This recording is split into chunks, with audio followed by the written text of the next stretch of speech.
Good morning, everyone. Welcome to the Path of Leora. I'm Anne. Normally, I come to you outside, and technically, I am outside. I am clearly in my car, though, outside. Does that count? Not sure. Yeah. So, here in Western New York, we thought it was spring. And then I wake up to white grass and a frosty car that needs to be thawed out before it goes. So I thought I'd talk to you about something that's been on my mind lately.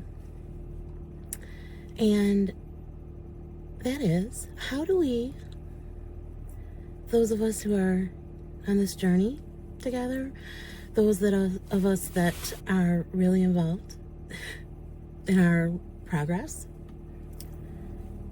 I shy away from using the word manifestation too much because I think it does kind of get a bad rap. And so, but yeah, for those of us who set goals, try to achieve them, and put out our intentions into the universe and find results, how do you deal with the remnants of your old self? That's what I've been dealing with lately. So, my life has been one of change and growth at a rather fast pace, in my opinion, for the past 5 years, on so many aspects of life: home, work, spiritually, socially, in some ways. And I'm realizing that we can't always be in a state of spring.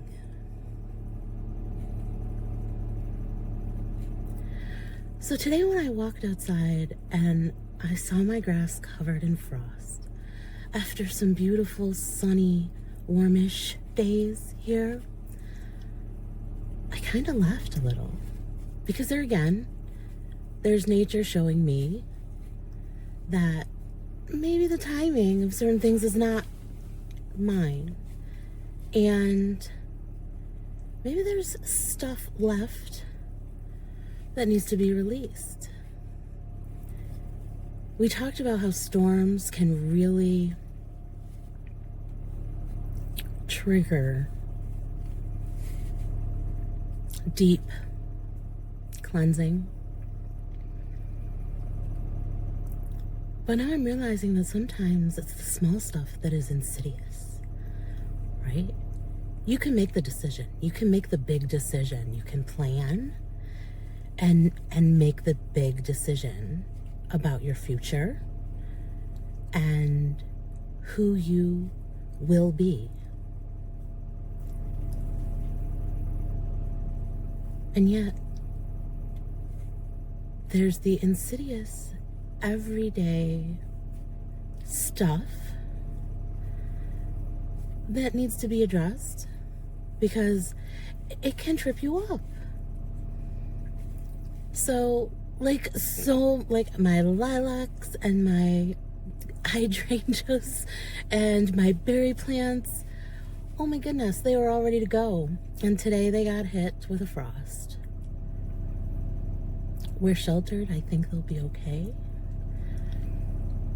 But still, on their journey, even they encounter difficulties.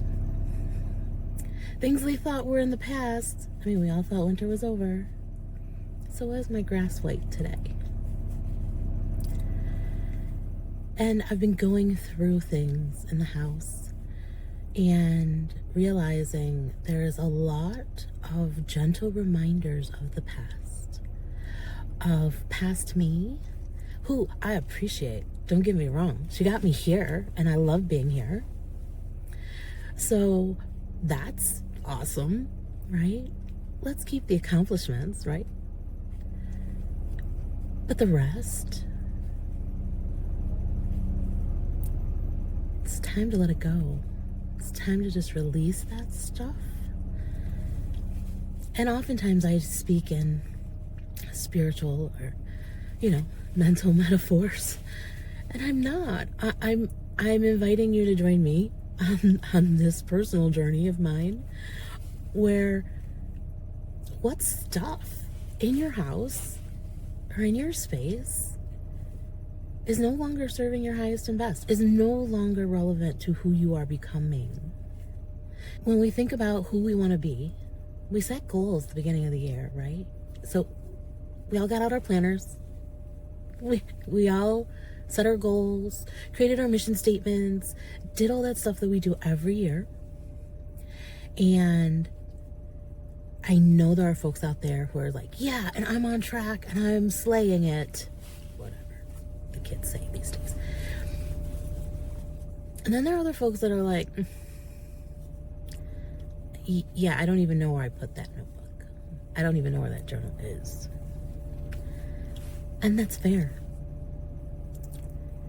Life happens, and that's fair. So, wherever you are, whatever you are in your journey, join me. And look around your physical spaces and see what you can release with gratitude. See what served your past self so well, but may not have a place for who you're becoming. Before my husband and I moved out to the land we have now, we lived in the city of Buffalo. And when we had made the decision to buy property and build a house, we were not in a good place financially. We just, looking back at when we made that decision and where we were, I just shake my head. Thankfully, it worked out, and that's part of what we'll share throughout these videos. But one of the rules we had the last few years in what we call our city house, one of those Victorian types on the west side of Buffalo, we made a rule. And before we purchased anything, one of us would ask the other, can we use it at the new place? And our new place was going to be much smaller, rural, different parameters, different perspective, different goals. And together we held each other accountable. And if the answer was, well, no, it's not going to have space at the new place, we didn't buy it. So that's one part. Who are you becoming? And whatever you're bringing in to your house, to your life, to your body, does that coincide with your vision of the new you? When we're January 1, 2026, and you're the new you, think about that. What are you bringing in? What are you bringing into your space, your vibration, your mind, your body, your spirit? And I feel like that's kind of the easy part, in a way. But then you have to take time to turn and look at the stuff that you already have brought into those spaces.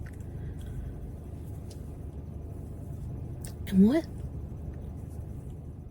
needs to just go, it's not serving you. And then once you get rid of that, there's that other stuff that you really like, but may not be serving your highest and best, and definitely doesn't align with who you want to become. That stuff is kind of harder. So give yourself time. Just show yourself a lot of self-compassion in this journey. And then with gratitude, release that. Let someone else have a turn with whatever that was. concept, diet,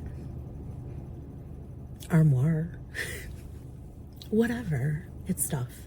And not only will you be free of what no longer serves you, but you will also be showing the universe that you have faith and trust the process. That you're giving your physical stuff, donating it, or giving it to someone that may truly, truly need it. You're giving from a place of gratitude and abundance. So what will come your way? Probably gratitude and abundance. But abundance much more aligned with the new you. So I hope you join me in this journey of release. Because it's easy to get enamored with the road ahead, with the way forward.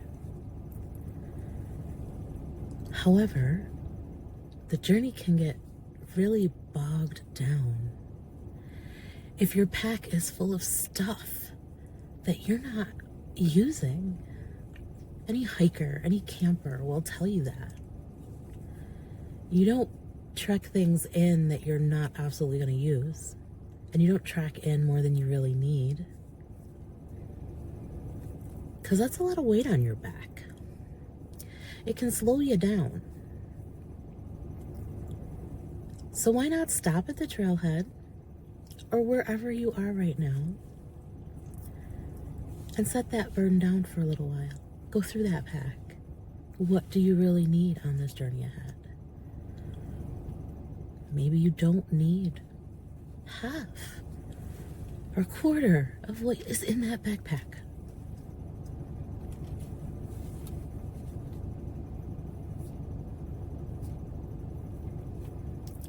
So, and don't worry, we're doing this together. I'm right there with you, assessing, like, really, as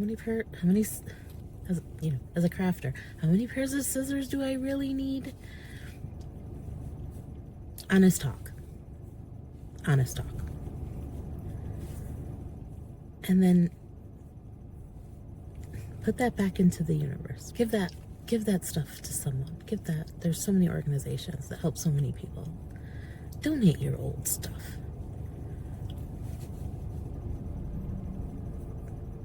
Because deep down, there's a really good chance you already have everything you need for this journey.